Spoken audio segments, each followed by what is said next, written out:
संतोष कुमार जेना बीणापाणी युवक संघ ईशानपुर पंचायत रघुनाथपुर ग्राम आज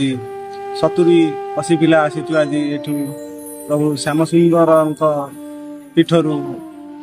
पानी नहीं कि आम आज जीवु स्वाईखंड बाबा सपनेश्वर पाख आम दीर्घ 17 वर्ष है आम बीणापाणी युवक संगठन पिला आज 17 वर्ष है आम पानी नौ विभिन्न शैव पीठरू पानी नहीं कि प्रभु देवादिदेव महादेव पाखक जलाभिषेक करने जाऊँ जार जेकोसी मनरे मनस्कामना अच्छी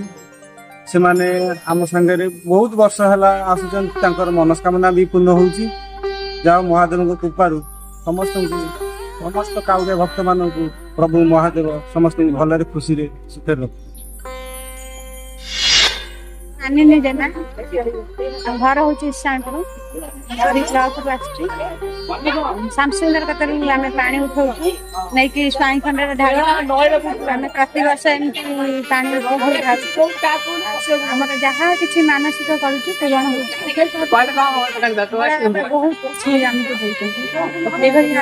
जिते दिन जाके पानी अधिक खबर जानिबा पई आम भास्कर प्लस ओडिशा चैनल को लाइक शेयर और सब्सक्राइब करंतु। आपनक स्वर आम खबर।